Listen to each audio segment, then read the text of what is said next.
Hi everyone. You don't need a full studio lighting or multiple lights to create beautiful portraits.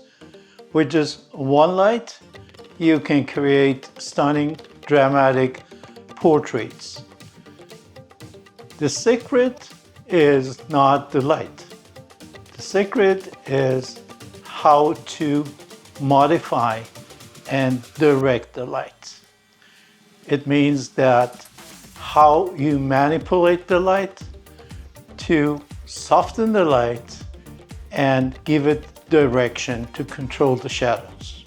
Before I get to modifying and directing the light, I have to mention it doesn't matter if you're using a continuous light like this, or using a speed light or strobe like this. You need to be able to modify the light. Why you need soft light? Because the harsh light produces deep shadows and very contrasty image. So in order to get a softer light, you have to do two things. First, you have to modify the light and then keep it close to your subject. Closer to the subject and bigger the source of light, the softer light you can get. Let me turn this small lights on, the continuous light.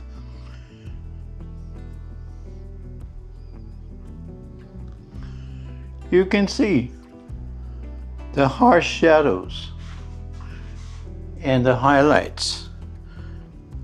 Let me turn off the main light.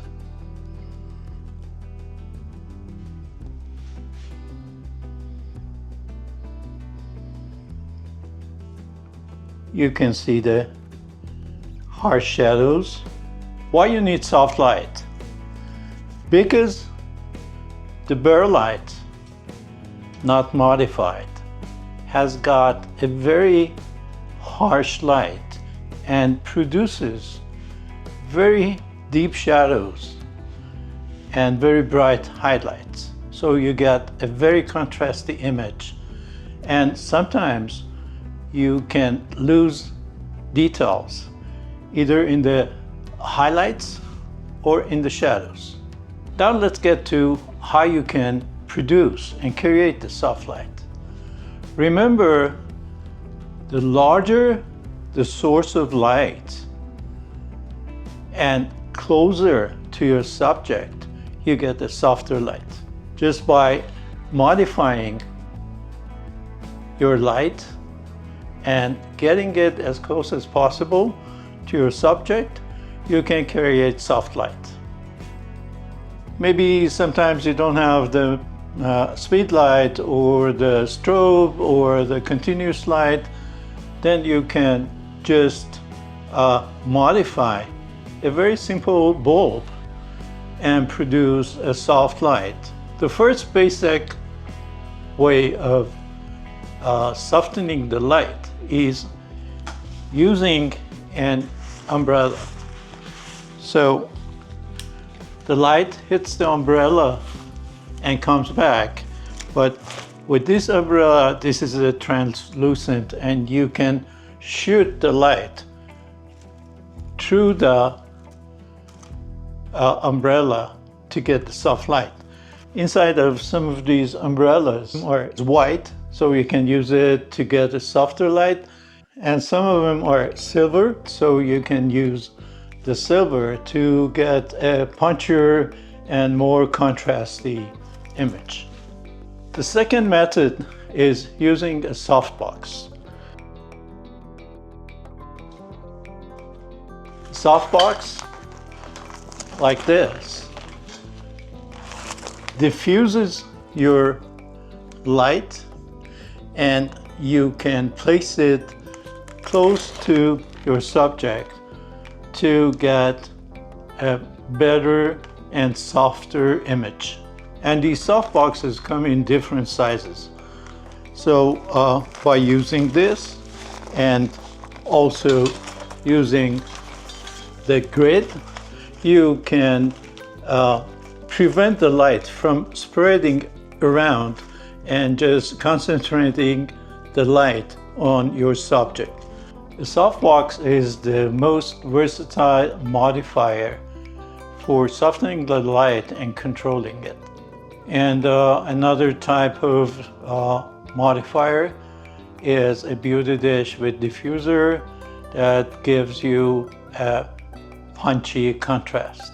A beauty dish is considered to be a mix of soft and crisp to redirect the light and sometimes to fill the shadows on your subject. You can use modifiers. Modifiers come in different sizes, so you can use the modifier to reflect and bounce the light to fill the shadows.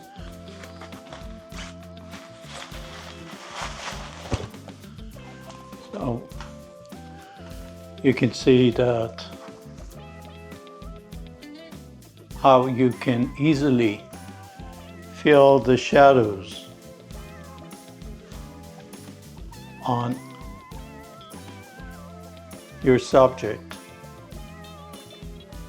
Or sometimes with these reflectors, you can block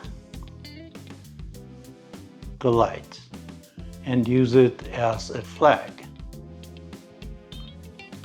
One-light portrait photography becomes very powerful when you master the placing of the light and how to control the direction of the light, and also using your modifiers. And as I mentioned before, the secret is not in expensive gears.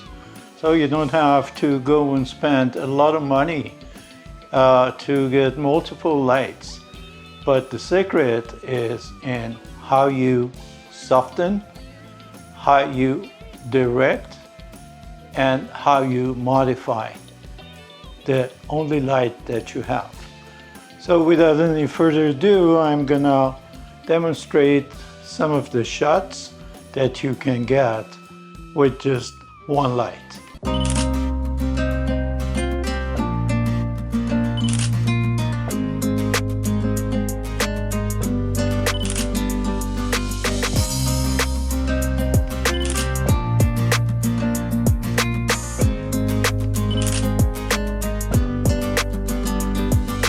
If you're interested in getting deeper into topic of exposure, watch this video of mine. And if you want to know more about flash photography, you can go ahead and also take a look at this video over here. Remember that when you use speedlight or strobes, you need to take the flash off the camera. It's called off-camera flash, or OCF. If you want to know more about off-camera flash photography, watch this video of mine over here. Remember that photography, just like any other art or like any sports, needs practice. So just take your camera and get your light and start experimenting and practicing. Thank you guys for watching the video. I hope you liked it, and if you did, just go ahead and hit the like button and subscribe to the channel. I post a new video every week on Monday or Tuesday, and by subscribing you won't miss any of the upcoming videos. If you have any question, just leave it in the comments. I'll be more than happy to answer them. And as always, take good care of yourself, keep shooting, and I see you soon. Cheers.